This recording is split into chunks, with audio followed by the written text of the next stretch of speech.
செம்பருத்தி சீரியலில் வனஜா அப்படிங்கிற கேரக்டர் பண்ணவங்க தான் லக்ஷ்மி. ஊர்வம்பு லக்ஷ்மி அப்படின்னா அவங்கள தெரியாதவங்களே இருக்க முடியாது. இப்போ தாவேகா தலைவர் கட்சி ஆரம்பித்ததுலேருந்து கொடி அப்படின்னு சொல்லிட்டு நிறைய பிரச்சனைகள் வந்துட்டுருக்கு.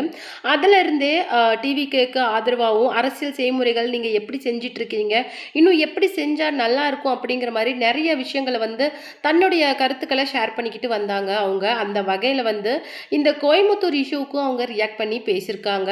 அது மட்டும் இல்லாமல் எஸ்வி சேகர், பொன்னுசாமி, பொன்ராஜ் அப்படின்னு சொல்லிட்டு நிறைய பேர் அவங்களுடைய அந்த கருத்துக்களை கொடுத்ததுக்கு இது ரொம்ப தவறு, நீங்கள் பேசுறது முற்றிலும் நடைமுறைக்கு விரோதமாக இருக்குது அப்படிங்கிற மாதிரி சொல்லியிருந்தாங்க. அதுவும் எஸ்வி சேகர் பேசின விஷயங்களுக்கு முற்றிலும் தவறு அப்படின்னு சொல்லிட்டு தங்களுடைய கருத்தை பதிவு பண்ணியிருந்தாங்க.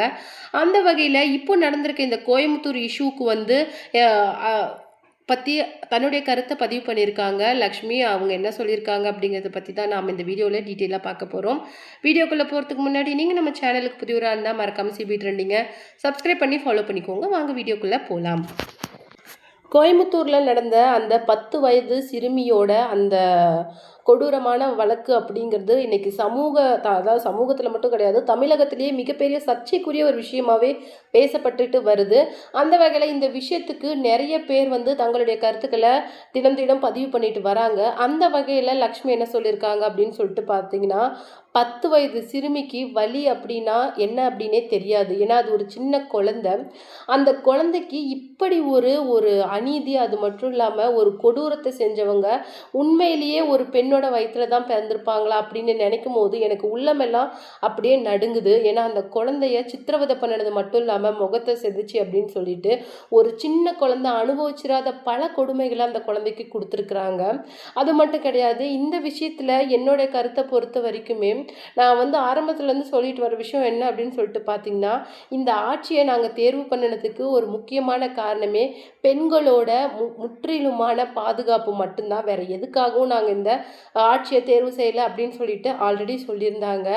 ஆனால் அவகாசம் அப்படிங்கிறது கொடுக்கப்பட வேணும். அது மட்டும் இல்லாமல் இன்னைக்கு ஆட்சியை மொத்தமாக சரிவர புரிஞ்சுக்கிட்டு நடத்துறதுக்கு அப்படிங்கிறதே ஒரு பெரிய சவாலான விஷயம். அந்த வகையில் ஒவ்வொரு விஷயமா தமிழகத்தை கிட்டத்தட்ட 70 ஆண்டுகளுக்கு மேலே இருந்த நிலைமையை 7 நாட்களில் புரிஞ்சுக்கிட்டு சரி செய்யறது அப்படிங்கிறது ஒரு மிகப்பெரிய சவாலான விஷயம்.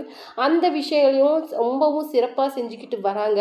அந்த வகையில் இந்த ஒரு விஷயம் அப்படிங்கிறது இன்னைக்கு மிகப்பெரிய சென்சேஷனாக பார்க்கப்படுறது அப்படிங்கிறது எனக்கு ஒரு பெரிய ஒரு அதிருப்தியை கொடுக்குது. அது மட்டும் கிடையாது, ஆல்ரெடி இதுக்கு முன்னாடி 3 பெண்கள் இந்த மாதிரி செய்யப்பட்டிருக்கிறாங்க. ஆனால் அப்போல்லாம் இந்த சமூகம் இதை பற்றி பெருசாக எதையும் கேள்வி கேட்காத சமூகம் இன்னைக்கு ஏன் கேட்குது அப்படின்னு சொல்லிட்டு பார்க்கும்போது இதன் பின்னணியில் நிறைய தூண்டுதல் வேலை இருக்குமோ அப்படின்னும் நிறைய சிந்திக்க தோணுது. அது மட்டும் கிடையாது, நடந்த அநீதி அப்படின்னு சொல்லிட்டு எல்லாருக்குமே தெரியும். கண்டிப்பாக இதுக்கான நடவடிக்கையை எடுக்கிற வரைக்கும் கால அவகாசம் அப்படிங்கிறது தரப்பட வேணும். அது மட்டும் கிடையாது, இதன் பின்னணியில் நிறைய வேலைகள் நடக்குது அப்படிங்கிறது நமக்கு பார்த்தாலே தெரியுது.